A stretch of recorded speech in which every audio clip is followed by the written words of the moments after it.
one of my friends, he was from Uttar Pradesh. He is a Muslim. So he one day compelled me that, Kanwal, let's go to Nizamuddin Chishti's Dargah in Delhi. And the moment we went to the Nizamuddin Chishti Dargah, obviously everything was new to me. That was a new experience for me. It was a Saturday night, and mostly these Qawwals, Muslim Qawwals, mostly they are Sufis. They assemble inside the Dargah and they sing about the divine. Mostly these verses are from Amir Khusro and all these, mostly Bhagat Kabir ji and even sometimes Bulle Shah.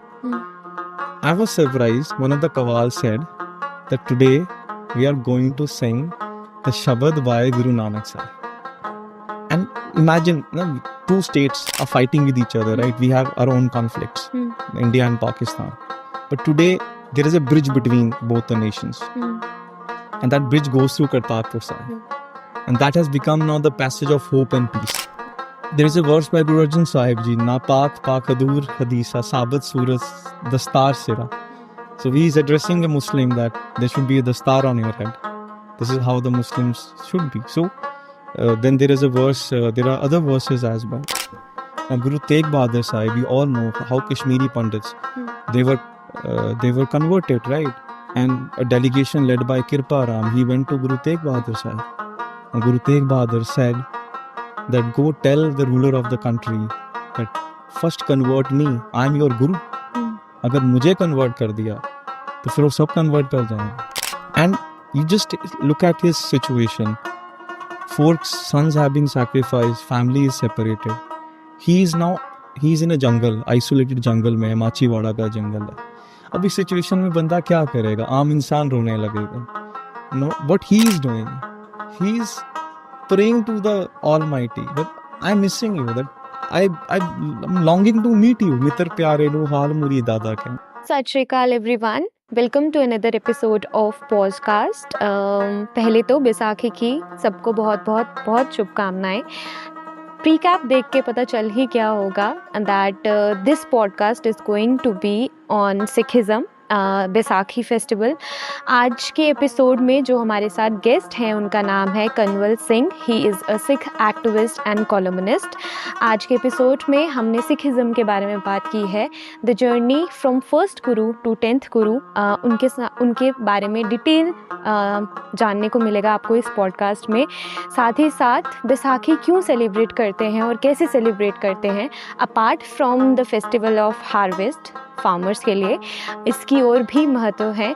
तो हमने इस podcast में सबके बारे में बात करने की कोशिश की है.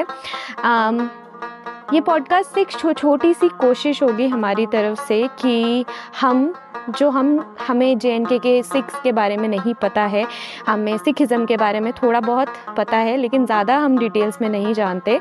तो ये पॉडकास्ट आपको उस बारे में हेल्प करेगा. आई होप आपको ये पॉडकास्ट पूरा बहुत अच्छा लगे. हमने बहुत स्पिरिचुअल बातें की हैं, बहुत ही अच्छी बातें की हैं. तो आई होप आप टाइम स्टैम्प्स के अकॉर्डिंग ये पॉडकास्ट देखें. And if you are new to this channel, please do subscribe and let's get started.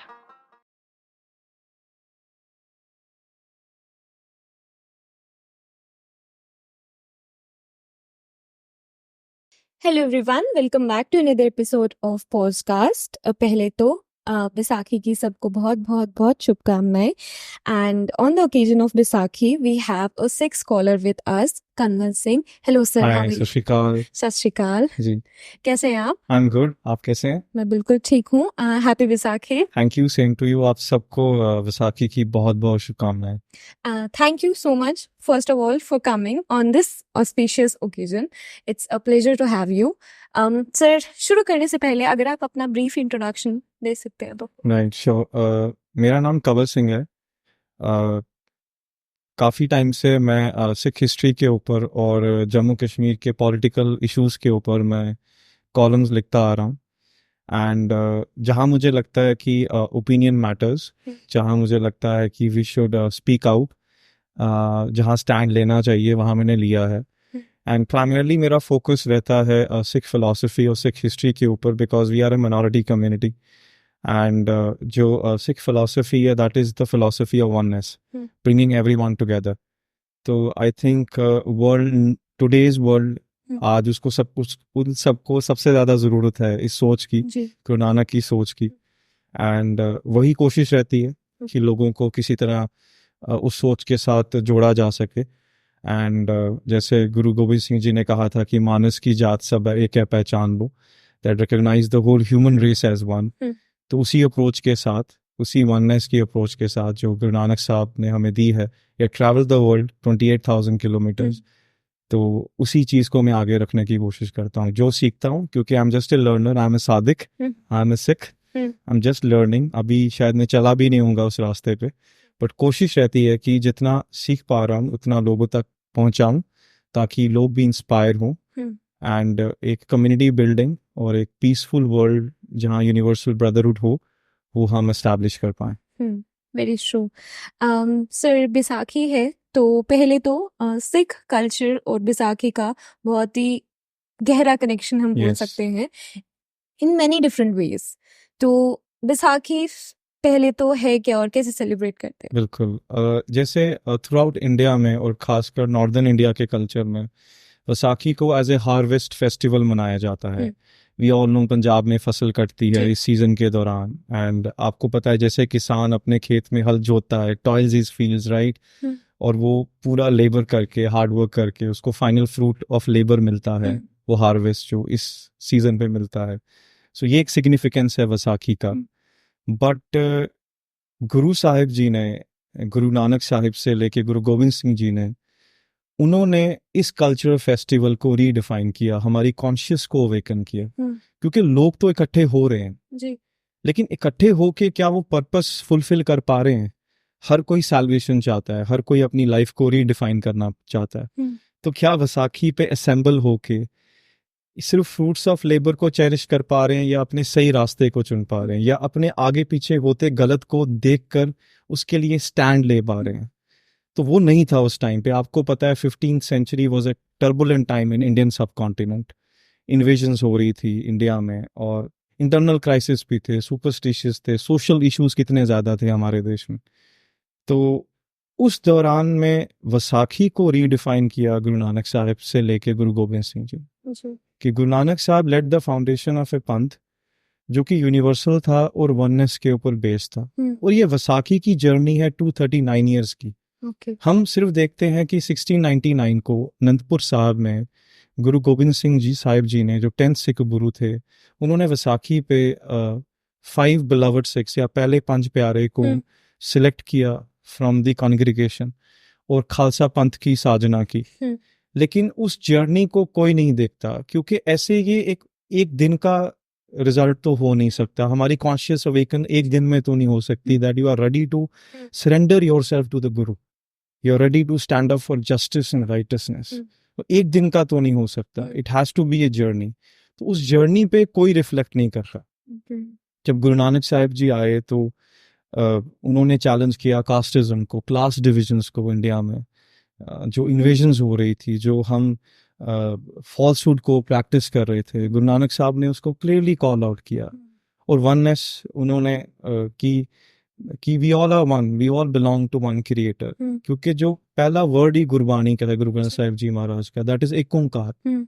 वो है ही एक है, परमात्मा एक है, उसके अलावा कुछ है ही नहीं। द विजडम है एक ओंकार में, पूरी यूनिवर्स की विजडम है जी। वो क्रिएशन पूरी डिफाइन हो जाती है एक ओंकार में।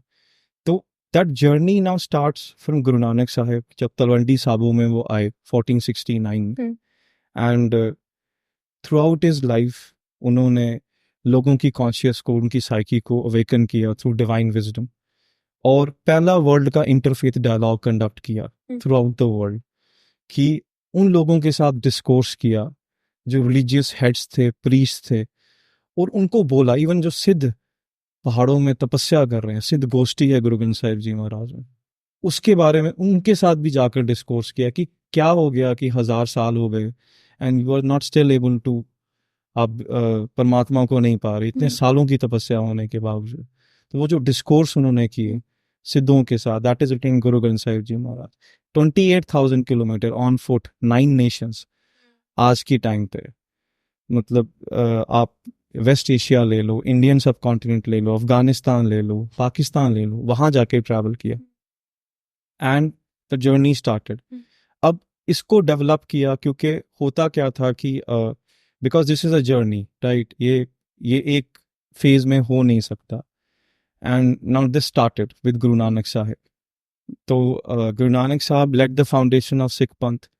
फिर जब नेक्स्ट गुरुशिप दी जाती थी तो दय गुण दिए जाते थे, divine qualities, from one guru to another गुरु। तो that is one light Guru Nanak साहब की जो क्वालिटीज हैं, divine qualities, one guru to another guru travel करती थी। तो the same light is travelling to 10 मतलब 10 बॉडीज कह लो आप, द सेम डिवाइन क्वालिटीज, अगर आप उसको स्पिरिचुअल सेंस में लेना चाहो। तो गुरु नानक साहब से लेके गुरु अर्जन पातशाह, गुरु अंगद पातशाह, गुरु अमरदास, गुरु रामदास, गुरु अर्जन साहिब जी एंड गुरु हरगोबिंद साहिब जी। तो ये जर्नी शुरू होती है। अब अगर आपको नॉलेज को ट्रांसफर करना है, आपको एक स्क्रिप्ट चाहिए, तो उसके लिए गुरुमुखी स्क्रिप्ट गुरु अर्जन पातशाह ने उसको इन्वेंट किया, मॉडिफाई किया, और उसी में गुरु ग्रंथ साहिब जी महाराज, जो हमारा रिलीजियस डॉक्ट्रिन है, जो हमारा चार्टर है, वो लोगों तक पहुंचाया और उसको ओपन सोर्स कर दिया कि कोई किसी पर रोक नहीं है। कोई भी आके गुरु ग्रंथ साहिब जी महाराज को पढ़ सकता है, अपनी कॉन्शियस को अवेकन कर सकता है। ओपन सोर्स कर देना नॉलेज को, डिवाइन नॉलेज। लेकिन हमें यह भी समझना चाहिए, क्योंकि कई बार सोचते हैं कि गुरु नानक साहब ने वेपन्स नहीं किए, गुरु हरगोबिंद पातशाह ने किए, राइट, शस्त्र नहीं उठाए। ये अब वी नीड टू अंडरस्टैंड कि ये सब सिचुएशनल है। जब सिचुएशन, एक्सटर्नल सर्कमस्टांसेस चेंज हो रहे हैं तो उसी के अकॉर्डिंग ही आपको रिएक्ट करना है। तो ये वसाखी की जर्नी है, जो स्पिरिट ऑफ वसाखी है। क्योंकि खालसा की अगर डेफिनेशन आप देखो तो खालसा तो भगत कबीर ने गुरु ग्रंथ साहिब में पहले ही डिफाइन कर दिया था कि those who are lovers of guru, जो प्रेम का प्रतीक है। प्रेम हो गया कंपैशन, एम्पैथी, जिनके अंदर कोई ईगो नहीं है, जिनके अंदर कोई फ्लॉ नहीं है। अगर खालसा जो है वो फिजिकली एंड्योरेंस है, उसमें मेंटल एंड्योरेंस भी है। अब मेंटल एंड्योरेंस पहले आपको लोगों में लानी पड़ेगी।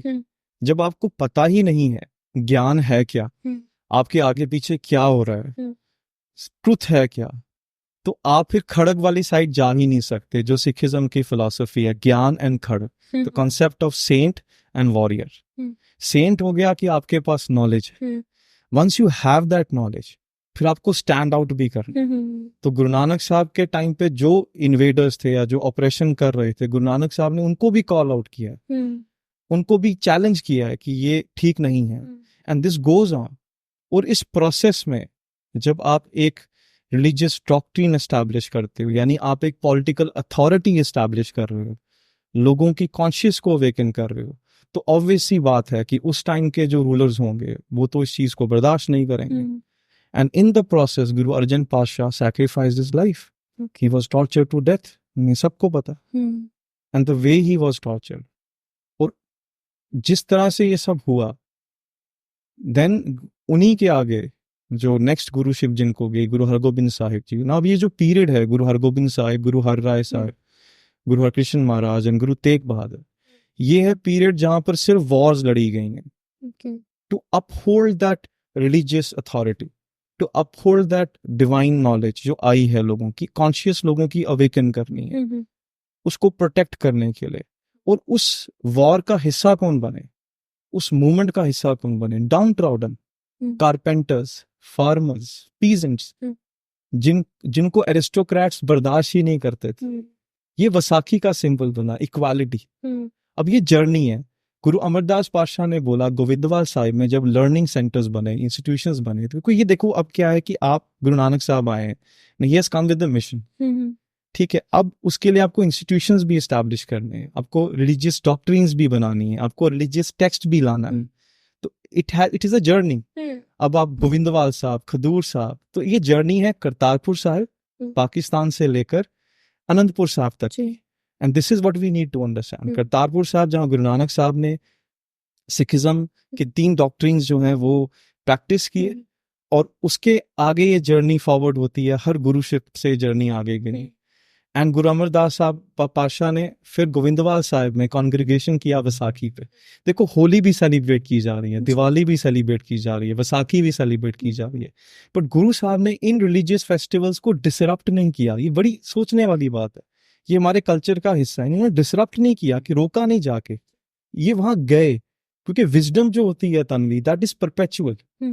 वो किसी टाइम फ्रेम को बिलोंग नहीं करती। वो गए, उन्होंने बोला कि पर्पस क्यों नहीं रीडिफाइन कर रहे। गुरु का मतलब ही होता है ना, the one who takes you from darkness go to light, रू। एंड अगर गुरु ही आपको लाइटनेस की तरफ नहीं ले पाया, अगर वो स्लेवरी के शैकल्स ही नहीं ब्रोक कर पाया, वो पैट्रियार्कल हेजेमनी को चैलेंज नहीं कर पाए, तो फिर वो लाइटनेस की तरफ आप जाओगे कैसे? सो उन्होंने इन सब कल्चरल फेस्टिवल्स को रीडिफाइन किया कि आप होली मना रहे हो, ठीक है, बट जो कुसुम्ब का रंग है वो कच्चा है, लेकिन जो प्रेम का प्रतीक है परमात्मा के साथ, the one you establish with the Lord, with the creator, वो पक्का है, राइट? सो ट्राई उन चीजों को आप अपनी लाइफ में अडॉप्ट करो जो एवर लास्टिंग है। जो खत्म हो जाएंगी उनका पर्पस आपकी लाइफ का फुलफिल नहीं करेंगे। एंड सिखिज्म फिर जर्नी जो है वो गुरु अमरदास पातशाह से गुरु अर्जन साहिब तक आती है। फिर बीच में ये वैसाखी, गुरु अर्जन पातशाह कहते हैं कि ना वैसाखी में फिर से मिलना है, लेकिन इस बार मिलना है तो क्या सरेंडर करोगे गुरु को? एलिजेंस कि now you have to stand out for righteousness, for justice. और फिर ये जर्नी जाके कंक्लूड होती है 1699 की वैसाखी को। अब कॉन्शियस अवेकन हो गई, फोर्ट्स एस्टैब्लिश हो गए, इंस्टीट्यूशंस एस्टैब्लिश हो गए। अब बात आती है कि क्या आप अपना सिर देने के लिए तैयार हो, राइट? अब आप हिंदू माइथोलॉजी में आते हैं।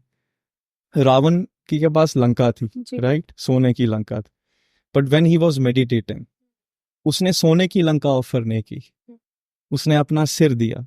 एक बार नहीं, कई बार दिया। Because on the path of spirituality you have to give up yourself.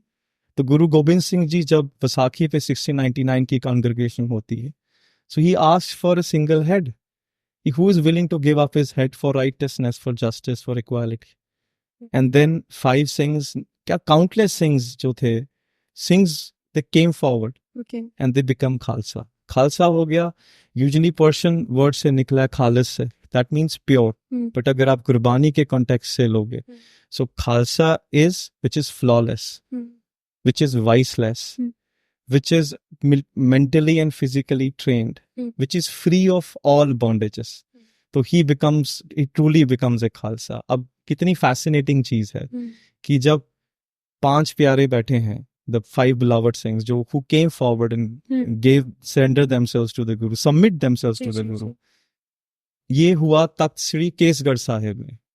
अब केसगढ़ साहिब को अगर आप इंग्लिश में ट्रांसलेट करोगे तो फोर्ट ऑफ अनकट हेयर, जहां आप केस अपने काट नहीं सकते, बाल काट नहीं सकते।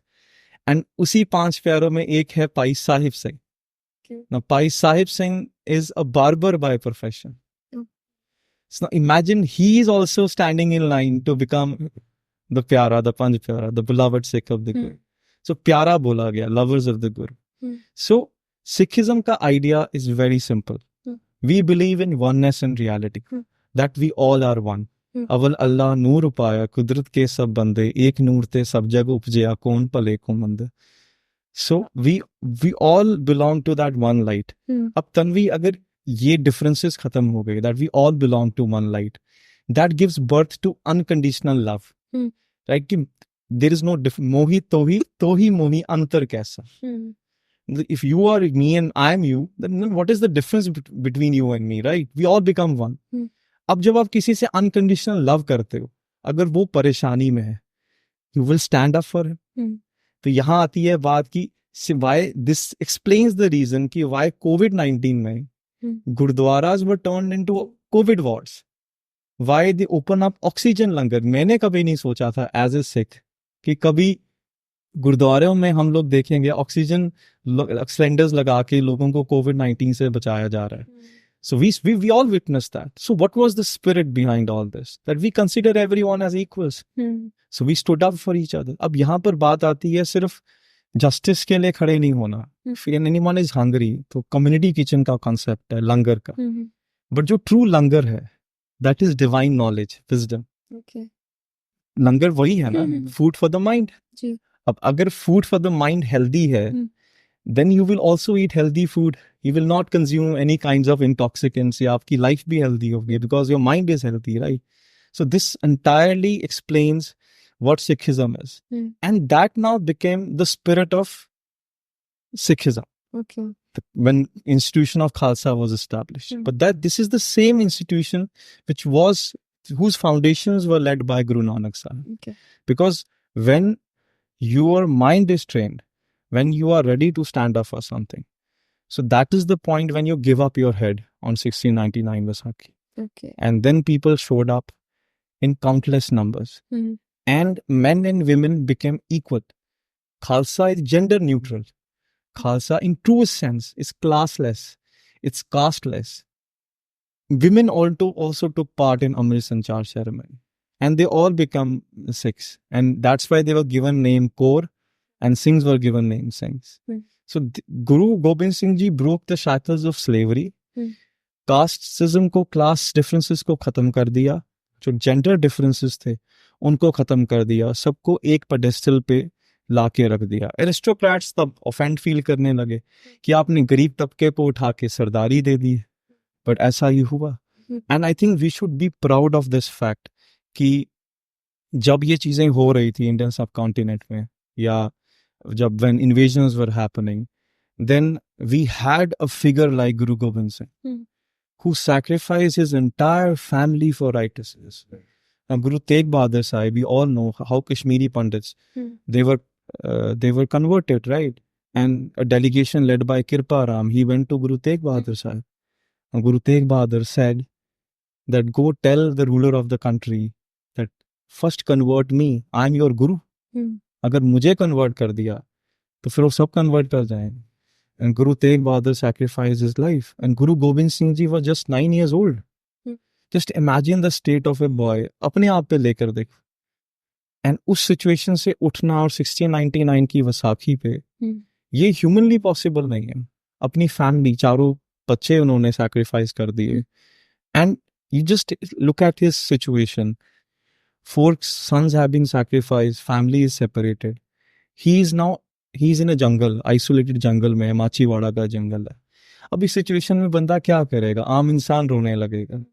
No, what he is doing, he's praying to the Almighty that I'm missing you, that I'm longing to meet you. Mitar pyare lo haal muri dada कहना. So I'm longing to meet you. He's praying for his Khalsa, for his disciple. So I think this is something which we need to understand. We are losing that spirit. Even within the Sikh community, we are losing that spirit, the teachings of Guru Sahib. And over the years, we have again started practicing all those things जिससे हमें रोका गया था, जिससे हमें बोला गया था कि we have to live a life without any flaws. But फिर भी हम उसी path पे चलना शुरू हो गए हैं दोबारा. So I think this is something which we need to understand. The spirit of Vaisakhi is beautiful if you are willing to stand up for justice, if you practice equality, if you are ready to submit yourself to the truth, to the Guru. I think for that person, Vaisakhi will be beautiful. Very true. I don't think कि ज़्यादा लोगों को पता होगा the true essence of Vaisakhi. Right. So thank you so much for letting us know. Sikhism पे आते हैं. पहले तो what is Sikhism? Definition क्या होगी? देखो, Sikh is a word. पाली में अगर आप लो या बाकी लैंग्वेजेस में अगर आप इसको ट्रांसलेट करो, the one who is a learner. ये पहले हमें समझना होगा कि गुरु नानक साहब didn't came to solve the problems of a certain group of people. ये हमें पहले समझना होगा. He came into this world to solve people's problem. Otherwise, why would he have traveled 28,000 kilometers, right? And interfaith dialogue जो उन्होंने किया, interhuman dialogue उन्होंने किया, लोगों के साथ बात की. So, Sikhism, अगर by definition बोलो, is an ideology which believes in oneness. That there is one creator and there is one creation. As a Sikh, we don't believe in 7 billion people, that there are 7 billion people in the world. We see it as one creator in 7 billion shades. That's why we see Sikhism as as a religion, we usually call it as a panth. That's why Sikhi is also about Turiya Hoya, that I'm walking on the path shown by Guru Sahib, the path of truth. So, Sikhism, by definition, is a philosophy, is a religion, I would say, is a panth, जो आप Sikhi nomenclature में आप जिसको कहते हो, who believes in one light, which is present in all of us. Okay. And that's the reason why we don't see individuals as someone ki you are different from me. We see it as individual as that we are one, right? So that's the reason if you go and deep dive into Guru Granth Sahib Ji Maharaj and its teachings, you will find verses from Muslim saints, from Bhagat Kabir, from Hindu who were born in Hindu religion, like Bhagat Namdev. Then you have Pai Sadhana Ji, and there is mention about Mai Ganka also, right? And so people who were born in different cultures, in different traditions, and in different religions. And the beauty of Guru Granth Sahib Ji Maharaj is, because no doubt it's Brahm Vichar, it's talking about the divine, right? And it is in different languages. You will find Persian, you will find Braj, you will find Punjabi. Text is Gurmukhi, something, a text which was invented by Guru Arjan Sahib Ji. So this is I think the uniqueness, the beauty of the panth which was founded by Guru Nanak Sahib Ji. That if a Muslim wants to learn, he can go and deep dive into the verses of Bhagat Kabir Ji. Yeah, there are verses from Guru Arjan Pasha also, Guru Arjan Sahib Ji, which are directed at Muslims, and how your way of life should be. And there are verses which are talking about Ram and Ravan. For example, there's a verse in Guru Granth Sahib Ji Maharaj is talking about that everything in this world is temporary. Ram gayo, Ravan gayo, jako bho parvar, kaho nanak, sthir kich nahi, supne jio sansar. That even Ram came into this world, he had to go. Even Ravan came into this world, he had to go. That this world is like a stage dream, right? So nothing is permanent in this world. Now, if I belong to Hindu faith and I'm reading this, now I'll be fascinated by this fact that this is true. Why I'm worried about small things in life here? Why I'm worrying about my home, my car, my family? Everything is temporary in this world. One day I have to go. And because जो शारीरिक जीवन में इस शरीर में आएगा, he has to go. So there is a verse by Guru Arjan Sahib Ji, Napat Pakadur Hadisa Sabat Suras Dastar Sira. So he is addressing a Muslim that there should be a dastar on your head. This is how the Muslims should be. So then there is a verse, there are other verses as well. So as Bhagat Kabir Ji said, Tanvi, and it's a beautiful verse from Guru Granth Sahib Ji Maharaj, that spirituality is like sugar scattered on sand. Now you tell me, क्या elephant जाके उस sugar को pick कर सकता है? नहीं कर सकता. Because he is big in size, right? So who can pick that sugar from sand? The Ant, yes. Because ant is small. So here Kabir Ji is saying that on the path of spirituality, you have to give up your ego. Right? You can't be an elephant. You have to be an ant. The moment you give up your ego, yourself, so that's why mostly I say that the moment you give up I, the moment we give up I, that मैं, whatever left is God.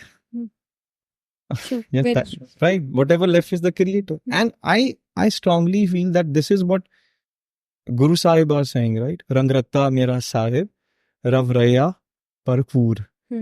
That God is in colors of nature. He is in compassion. He is in empathy. He is in love. He is everywhere. The moment you start seeing the creator in the person sitting next to you, just imagine how beautiful your life is going to be. आप उसको जज नहीं करोगे. आप ये नहीं बोलोगे you're behaving like this. Why you're behaving like this? आप उसके पास जाओगे, आप बोलोगे how can I help you to make your life easier? And that is the beauty of Sikhism. And that is the idea which Guru Nanak Sahib wanted to propagate. So, कि कोई बोले राम राम, कोई खुदा है, कोई सेवे गुसाइयाँ, कोई अल्लाह है. कि अब जितने नाम है परमात्मा के, अब जो मर्जी बोलो, मैं सब पे बलहार जाता हूँ. I bow down to every name, he's saying, because they all are addressed at that one creator. The moment we realize that, that's the reason why in Gurdwara Sahib you will find that when everyone sits and have langar, they all sit together.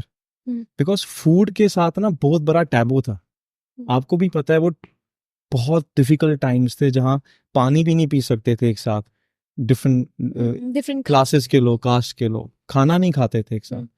सो गुरु नानक साहब ने बोला the moment you will start, पहला पंगत पाछो संगत. So the moment you start, you sit together and have your meals, differences वहीं खत्म हो गए.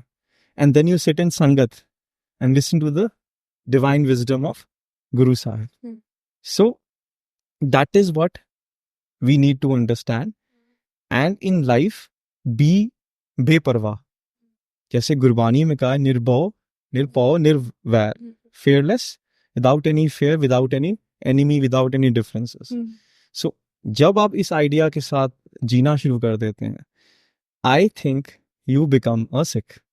Okay. You become a Sadik. The moment you start seeing each other as equal, the moment you stand up for justice, the moment you stand up for righteousness, you treat equality आप अपनी life में practice कर रहे हो. The moment, at the same time you start walking on the path shown by Guru Nanak Sahib. I sometimes I feel so amazed, and at the same time baffled also, that people go and follow Karl Marx, who thought of socialism or thought of so many ideas of how to bring communities together, how to help the downtrodden, right? But today we have failed. Honestly, we have failed to spread the idea of Guru Nanak Sahib was born here, right, in India. So, and the entire time he was here, right? And we couldn't even carry that message forward to the world, where we can solve most of the world problems with the philosophy of Guru Granth Sahib Ji Maharaj. And I had an amazing experience in Delhi. I would like to share with your viewers. That day I realized that how rich our social fabric is. So one of my friends, he was from Uttar Pradesh. He is a Muslim. So he one day compelled me that, Kanwal, let's go to Nizamuddin Chishti's Dargah in Delhi. And I had no idea that I'm going to experience something really beautiful. And the moment we went to the Nizamuddin Chishti Dargah, obviously everything was new to me. That was a new experience for me. But still I went because my friend compelled that you should come, Kanwal. It was a Saturday night, and mostly these Qawwals, Muslim Qawwals, mostly they are Sufis. They assemble inside the Dargah and they sing about the divine. Mostly these verses are from Amir Khusro and all these, mostly Bhagat Kabir Ji and even sometimes Bulle Shah. I was surprised. One of the Qawwals said that today we are going to sing the Shabad by Guru Nanak Sahib. And imagine, two states are fighting with each other, right? We have our own conflicts, India and Pakistan. But today, there is a bridge between both the nations. And that bridge goes through Kartarpur Sahib. And that has become now the passage of hope and peace. And this could have only happened in the name of Baba Nanak. No one else could have done that. Or aaj bhi you won't believe that even across the border, there are Muslim Rababis. Rababis, because Mardana was a Muslim, the companion of Guru Nanak Sahib. And they are still singing Shabads from Guru Granth Sahib Ji Maharaj. They are singing Salima Javed. She belongs to a very rich gharana in Pakistan. And she was singing Mirabai Bhajan in Pakistan, right? So that syncretism and pluralism is still there. If you try to look into that, you will still find that that elements of, I would say, oneness, universalism, and people still believe in that. And that is something which gives me hope every day. Okay. तो with passage of time हमने देखा है कि जो जितने भी गुरुज रहे हैं उनका approach her period of time पे अलग है. अगर फर्स्ट गुरु ने कुछ और अप्रोच रखा था तो वो 10th गुरु ने अप्रोच सेम नहीं रखी थी. तो वो कैसे उन्होंने अलग अलग वेरिएशंस लाए हैं, आप उसके बारे में थोड़ा बताएं. This is a common perception. अगर आप even with in the Sikh fold अगर आप इस क्वेश्चन को पुट अप करें तो people will rather say that Guru Nanak Sahib had a passive approach. And with course of time, with changing circumstances, we Sikh Gurus started adorning Shastras, because the first time a Sikh Guru adorned two swords was Guru Hargobind Pasha, the sword of Miri and Piri. So the doctrine of Miri and Piri, we say, that is where the concept of saint soldier came up, right? But ऐसा actually में नहीं है, because as I've already told you, because जो approach होती है वो outer circumstances के ऊपर depend करती है. Now, for example, a person is sitting in meditation, right? And he is in inner peace. But the outer circumstances अगर peaceful नहीं है, right? He cannot sit in meditation. Inner peace आ ही नहीं सकता.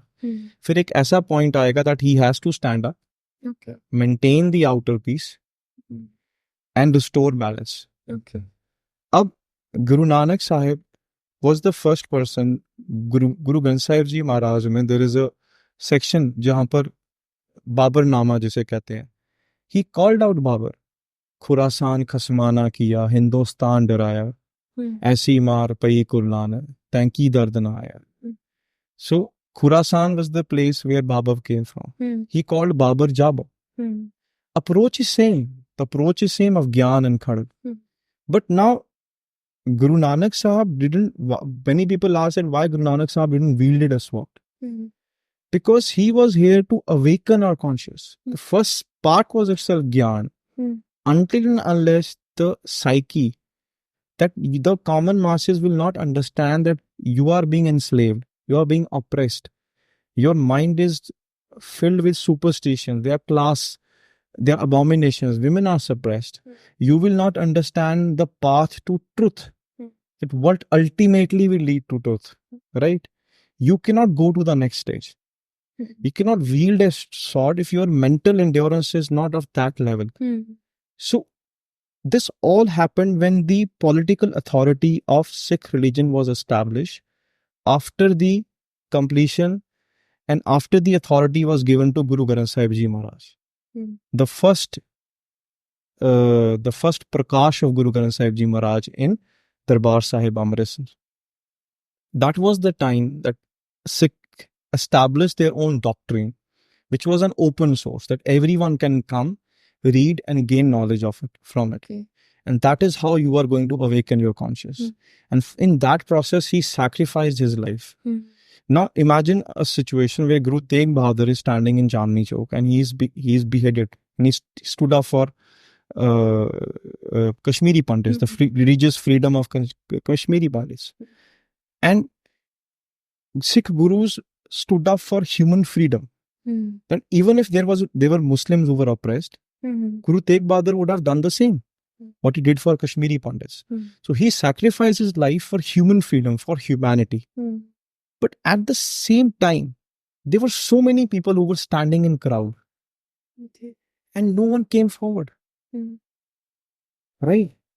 That is the time Guru Gobind Singh Ji realized, now that the conscious has been awakened.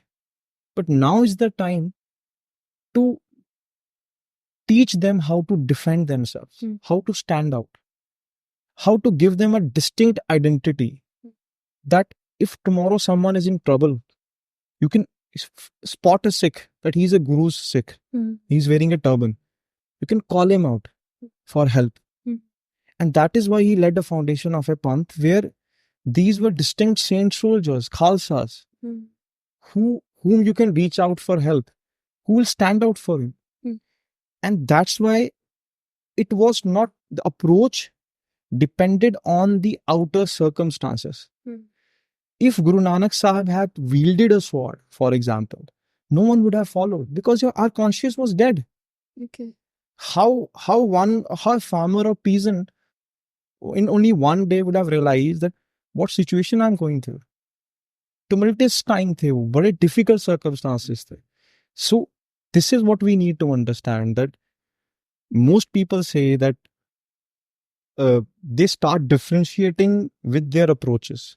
But we don't understand, we don't deep dive into Sikh history, Sikh philosophy and try to understand that by definition, Khalsa was defined by Bhagat Kabir Ji only.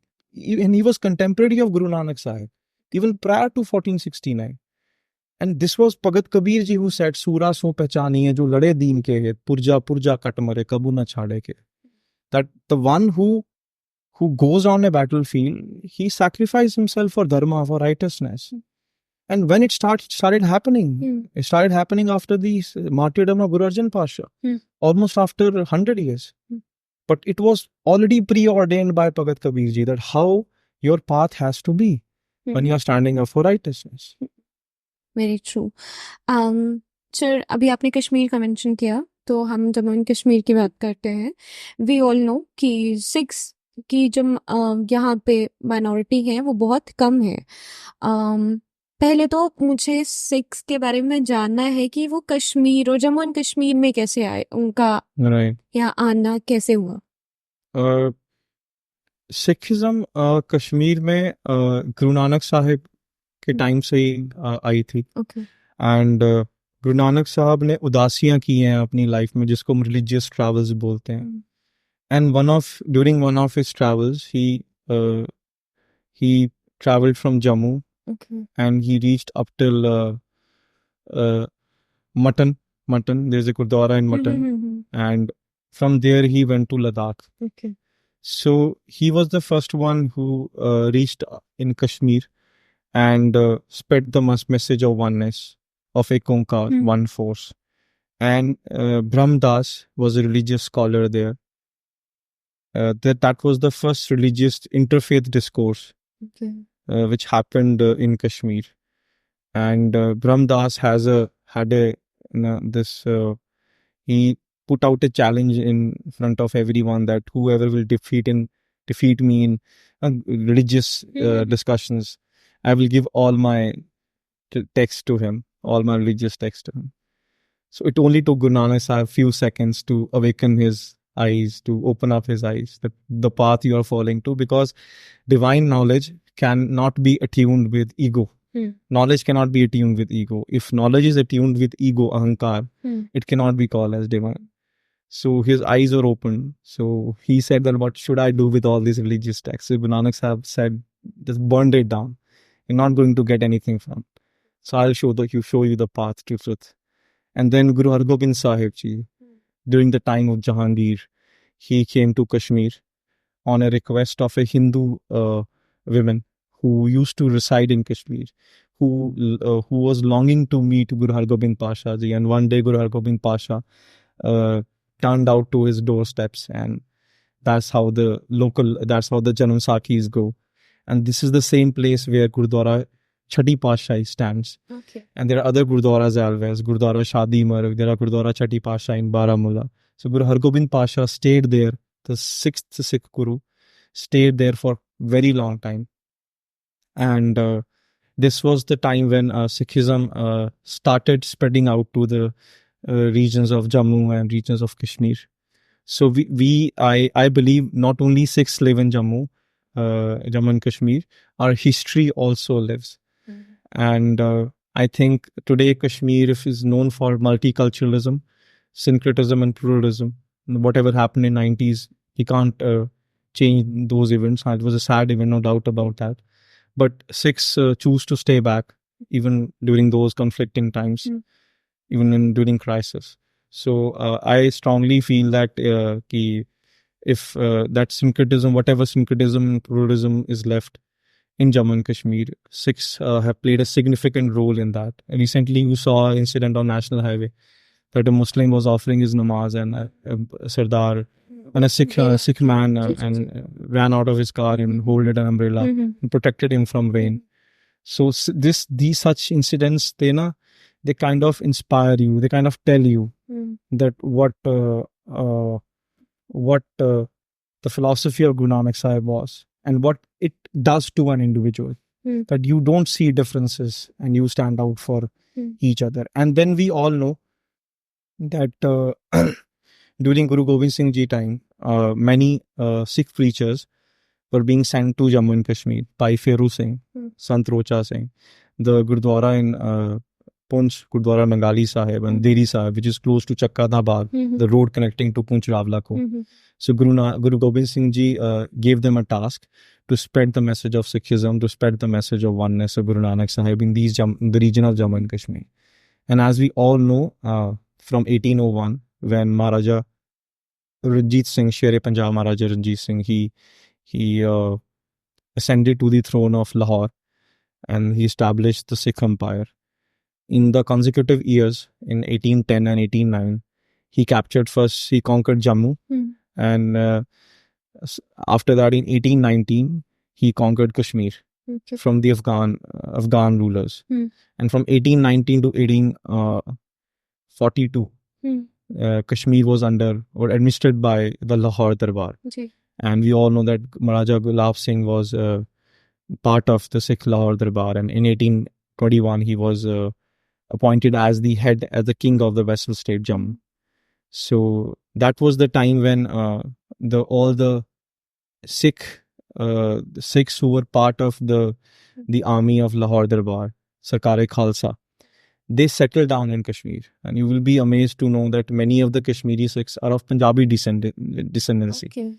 Because they are Sandhus, they are Sodhis, even Gills. They have said because they travel from Punjab to Kashmir. And Chitte Singhpura, Gopalpura, these were Chhavnis. And these were actually apple orchards. They were turned into Chhavnis under Maharaja Ranjit Singh's rule. And then later on, these became settlements. Chitte Singhpura, Gopalpura, these are 6 settlements in Kashmir. We all know that. So they were part of the army of Maharaja Ranjit Singh, and later on they settled down in Kashmir. And you will find many Rainas also, because they all are they belong to Kashmiri Pandit community, but they were inspired by the teachings of Guru Granth Sahib Ji Maharaj and Guru Sahibs, and they later on adopted the path of Sikhism. So Kashmiri Sikhs have a long history, from Guru Nanak Sahib to Har Gobind Sahib Ji to Guru Gobind Sahib Ji, and then to the period of Maharaja Ranjit Singh. And even after that, during the Dogra rule, Sikhs were predominantly they were a progressive community. They contributed to the economy of Jammu and Kashmir and across Jammu and Kashmir, but still we are a micro minority. We are just 1.9% according to the census of 2011. Exactly. मैं उसी पे आने वाली थी. We all know the Sikhism minority in Jammu and Kashmir. हमें जहाँ तक पता चला था कि जब माइनॉरिटी को कुछ सर्टेन प्रिविलेज मिलती है इन टर्म्स ऑफ एजुकेशन, या फिर आजकल हम देख रहे हैं कि फॉर एग्जांपल गुजर्स एंड बकरवाल्स को भी स्पेशल कैटेगरी अनाउंस हुए. डोंट यू थिंक कि सिख्स को भी होनी चाहिए कंसीडरिंग दे आर माइनॉरिटीज? देखो, if we go by law as such on the basis of religion, तो रिजर्वेशन है नहीं है इंडियन कॉन्स्टिट्यूशन में. If you go by the जो मंडल कमीशन बैठा था, जो रिजर्वेशन एक्ट बना था. हाँ, बट अगर किसी भी स्टेट या यूटी में माइनॉरिटीज हैं, उनको कुछ बेनिफिट्स गवर्नमेंट की तरफ से मिलते हैं. अब ये सारा इशू रिजॉल्व करता है जो सिक्स का हमेशा से डिमांड रहा है कि नेशनल कमीशन फॉर माइनॉरिटी, वो JNK में भी state commission of minority appoint होनी चाहिए, एस्टैब्लिश होनी चाहिए, ताकि जो माइनॉरिटीज हैं, because we are not only minorities, we are micro minorities, तो उसका बेनिफिट भी सिख कम्युनिटी को मिलना चाहिए. सो इसमें नेशनल कमीशन फॉर माइनॉरिटी बनी थी 1992 में. उसके बाद नेशनल कमीशन ऑफ माइनॉरिटी के बाद स्टेट कमीशन फॉर माइनॉरिटी साथ साथ बनी कि अब स्टेट्स को अथॉरिटी है कि वो अपनी कमीशंस भी बना सकते हैं, right. National commission for minority का जो चेयरमैन है वो सेंट्रल गवर्नमेंट अपॉइंट करती है, और स्टेट कमीशन फॉर माइनॉरिटी में जो स्टेट गवर्नमेंट है वो डिफाइन कर सकती है कि कौन कौन सा माइनॉरिटी ग्रुप है.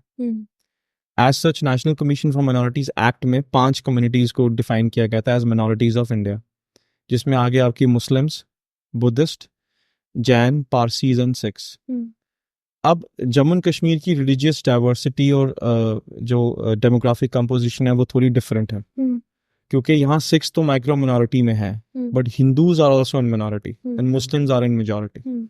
तो अब सिंस मैंने आपको बोला कि एक्ट में ये प्रोविजन था कि depending on the diversity and demographic composition of A state और ए यूटी, स्टेट गवर्नमेंट किसी भी कम्युनिटी को माइनॉरिटी डिक्लेयर कर सकती है. अब इससे होता क्या है कि माइनॉरिटी की सोशल इकोनॉमिक कंडीशन पे स्टेट रिपोर्ट करती है, असेसमेंट करती है, फिर किस किस रिजर्वेशन का बेनिफिट इनको मिलना चाहिए उस पर डिसीजन लेती है. अब हुआ क्या कि अब सम से कि why this all got delayed, क्योंकि आर्टिकल 370 की वजह से नेशनल कमीशन फॉर माइनॉरिटी यहाँ एस्टैब्लिश नहीं हो पाई, and Sikhs waited for almost 20 years की ये 20-30 ईयर्स की JNK में भी इसका इम्प्लीमेंटेशन हो। वो डिफरेंट स्टेट गवर्नमेंट से ये रिक्वेस्ट करते रहे कि आप नेशनल कमीशन फॉर माइनॉरिटी को यहाँ इम्प्लीमेंट करो, वो जो नहीं हुई। अब जब 2019 में स्टेटस को चेंज हुआ तो सिक्स को लगा कि शायद अब national commission of minority establish होगी, स्टेट कमीशन ऑफ माइनॉरिटी भी बनेगी और हमें उसके बेनिफिट्स मिलेंगे, बिकॉज वी आर जस्ट 1.9%। हम अपना कोई मेंबर इलेक्ट करके वहाँ असेंबली में भी नहीं भेज सकते, ना काउंसिल्स में भेज सकते थे। दूसरा, हमारे राइट्स को कौन सेफ गार्ड करेगा? Who is going to protect our right? Who is going to extend benefits to us? और एजुकेशनल इंस्टीट्यूशन में कोई रिजर्वेशन भी नहीं थी सिख कम्युनिटी को। तो जो बेनिफिट मिलता है माइनॉरिटीज का डिफरेंट स्टेट्स में, वो यहाँ जम्मू कश्मीर में सिखों को नहीं मिला, कभी सिख कम्युनिटी को नहीं मिला। सो अल्टीमेटली जब स्टेट कमीशन फॉर माइनॉरिटी बननी थी तो सम से कि एक पिटीशन फाइल होगी सुप्रीम कोर्ट में, उसमें एक एडवोकेट आपके अभिनव शर्मा भी हैं। उन्होंने सुप्रीम कोर्ट में ये जो अभी शायद सब्जुडिस है मैटर 2023 में लास्ट मैंने सुना था कि सुप्रीम कोर्ट ने ये रिस्पांस मांगा है यूटी गवर्नमेंट से कि आप डिफाइन करो कौन कौन माइनॉरिटी है जम्मू एंड कश्मीर में। अभिनव शर्मा नहीं, Ankur Sharma, sorry I correct that, Ankur Sharma का ये स्टैंड है कि जो जम्मू में हिंदू कम्युनिटी है, हिंदू डोगरा कम्युनिटी जम्मू एंड कश्मीर में, वो माइनॉरिटी में है and Muslims are in majority. ये उनका स्टैंड था। और वो कहते थे कि फिर हिंदू डोगरास को माइनॉरिटी स्टेटस के अंदर बेनिफिट मिलना चाहिए। अब शायद इसी वजह से, सिंस मैटर सब्जुडिस है, यूटीज ने अभी रूल डिफाइन किए नहीं है कि कौन कौन माइनॉरिटी है। शायद ये वजह हो सकती है कि स्टेट कमीशन फॉर माइनॉरिटी अभी तक एस्टैब्लिश नहीं हुआ। अब डिफरेंट न्यूज़ पोर्टल्स इसको डिफरेंट तरीके से पुट अप कर रहे हैं, बट रियलिटी ये है कि अभी तक state commission of minority fully establish JNK में नहीं हुआ इन लेटर एंड स्पिरिट। और वो उसको लागू करने के लिए पहले हमें डिक्लेयर करना पड़ेगा कि who all are minorities in Jammu and Kashmir. क्योंकि अगर आप स्टेट का रूल अप्लाई करते हो तो सेंटर के हिसाब से तो मुस्लिम्स मिनॉरिटी में और सिख्स मिनॉरिटी में है, but within the UT of Jammu and Kashmir Muslims are majority and Hindus are a minority and Sikhs are a micro minority. ये स्टैंड है अभिनव शर्मा का, अंकुर शर्मा का, जो उन्होंने पिटीशन सुप्रीम कोर्ट में फाइल की है। सो ये है सारा scenario around national commission of minority. और जो सिक्स बेनिफिट सीख कर रहे हैं रिजर्वेशन के अंदर तो वो नहीं आ सकते, बट माइनॉरिटी का स्टेटस उनको मिलना चाहिए था, बट दिस वेरी डिसअपॉइंटिंग कि अभी तक नहीं मिला। Very true.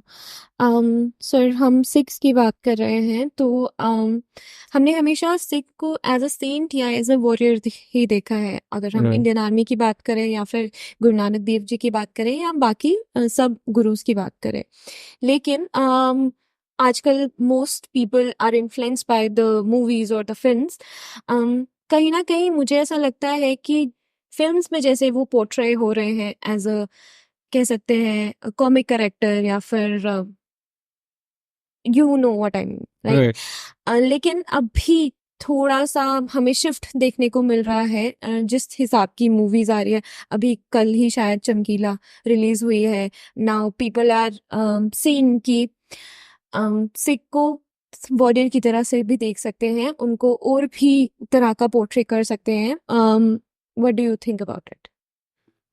It is very saddening and disappointing the way Sikhs have been portrayed and stereotyped in Bollywood movies and other platforms. एक वॉरियर कम्युनिटी को, एक सेल्फलेस कम्युनिटी को, जिन्होंने ह्यूमैनिटी के लिए, राइटसनेस के लिए कितना सैक्रिफाइस किया। अब अगर आप इंडिया फ्रीडम स्ट्रगल ही देख लें, गद राइट्स हो गए, या जो पंजाब से मूवमेंट हुई है, या ये सैक्रिफाइस ऑफ भगत सिंह, या शहीद आजम उधम सिंह, राइट? और जो उसके बाद पंजाब का और सिख कम्युनिटी का रोल रहा है फ्रीडम स्ट्रगल से लेके, एंड इवन आप देखें the last empire to be annexed by Britishers was the Sikh empire 1846। तो अगर तो सिख मिलिट्री हिस्टोरियंस ये भी कहते हैं कि अगर सिख एम्पायर कॉन्कर नहीं करते ब्रिटिशर्स तो इंडिया कभी गुलाम नहीं होता, खासकर द नॉर्दर्न पार्ट। तो नीचे से मराठास भी थे, वो भी ये जॉइंट हैंड्स में लाके they could have dragged Britishers out of Indian subcontinent. Many military historians ने ये भी बोला है। अब जिनकी इतनी बड़ी लेगेसी है, वॉरियर्स की सैक्रिफाइस है right from 15th century, and उनको आपने ऐसे पोर्ट्रे किया कि जो संता बनता, जैसे for example as a comic characters. मुझे तो ये समझ नहीं आती कि इनको तो सिख फिलोसफी के बारे में भी नहीं पता कि what Sikhism actually means, Sikh identity क्या है, टर्बन का क्या सिग्निफिकेंस है, because turban is our crown, ये हमें ऐसे नहीं मिला आफ्टर सो मेनी सैक्रिफाइस, क्योंकि सरदारी है ना, सरदारी दी। अरिस्टोक्रेट्स पहले पगड़ी पहनते थे, उन्होंने बोला कि एक फार्मर भी पहनेगा, एक पीजेंट भी पहनेगा, एक कॉबलर भी पहनेगा, कारपेंटर भी पहनेगा। डाउन टाउन को उठा के गुरु साहब ने सरदारी दे दी, पातशाही दे दी। So don't even understand that what Sikhism truly means. कोविड-19 के दौरान काफी चीजें लोगों के सामने आई, जब सिक्स केम आउट और वर्ल्ड वाइड उन्होंने लोगों की सेवा की, जब लोग क्रिमेशन नहीं कर रहे थे अपनों के, you have seen that situation, और सिख पहुंच जाते थे डेड बॉडीज तक क्रिमेट करने के लिए। मैंने तो ऐसा स्पिरिट कभी सेवा का देखा नहीं है, दैट सेल्फलेस सेवा। सो अब थोड़ा एक चेंज आया है, बिकॉज उसका सबसे बड़ा रीजन है कि पंजाबी इंडस्ट्रीज हैज ग्रोन। अभी जो पंजाबी आर्टिस्ट ने भी बहुत डैमेज किया है सिख रिलीजन को, फिलोसफी को। जो गाने बनते हैं या जो लिरिक्स होते हैं उनके, उसमें जो गुरु साहिब की जो फिलोसफी थी या जो वो रिच कल्चर था, उसको तो कभी पोर्ट्रेट वैसा होता नहीं है। बट फिर भी जैसे अब जो मूवीज बन रही हैं जिसमें सिख कैरेक्टर्स को जिस तरह से पोर्ट्रे किया जा रहा है, जैसे अभी रिसेंटली सैम मानेकशॉ आई थी, सैम मानेकशॉ में जो सिख सोल्जर्स को जिस तरह से पोर्ट्रेट किया जाए, कि सैम मानेकशॉ को जब गोली लगी थी बर्मा में, तो उसको एक सिख सोल्जर ने कैरी किया था फॉर 10 माइल्स। और जिसे एक गाजी अटैक मूवी बनी थी, उसमें के मैनन का जो रोल है सिख का, ये जैसे बॉर्डर में सनी देओल का रोल है सिख रेजिमेंट में। सो काफी चीजें अब चेंज हुई हैं। जो केसरी में भी मैं समझूंगा कि वो सही तरह पोर्ट्रे नहीं था, क्योंकि when you are carrying a beard it has to be real. But I would credit Aamir Khan Lal Singh Chaddha में, जिसमें उन्होंने रियल बियर्ड ग्रो की, टर्बन पहनना सीखा।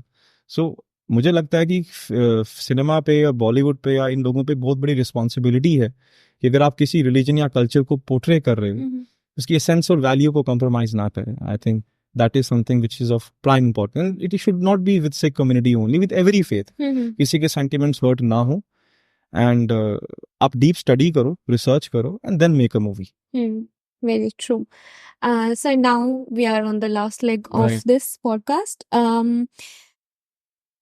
कुछ ऐसी टीचिंग्स जो थ्रू आउट लाइफ आपको काम आई हैं, specially from the Guru Granth Sahib जी, जो you wanted to share with the audience and you believe कि उनको सुन के कुछ सीखने को मिलेगा। Right. गुरु नानक साहब जब अपनी ट्रैवल्स कंप्लीट करके करतारपुर साहब आए, सो उन्होंने 3 मैसेजेस दिए इनिशियली कम्युनिटी को। आई थिंक ये सबसे बड़ा मैसेज होगा सभी लोगों के लिए जो आपका पॉडकास्ट देखेंगे, कि कीरत करो, नाम जपो एंड वन के चको। कीरत मीन्स अर्नेस्ट ले, सो किसी का हक नहीं लेना, मेहनत करके आपने अपनी लाइवलीहुड अर्न करनी है, दैट इज कीरत कमाई। आपके एक्शन से किसी को इफेक्ट नहीं होना चाहिए। दूसरा मेरा मैसेज ये है कि नाम जपना, that seek within, look within yourself, because the one you are seeking is actually you.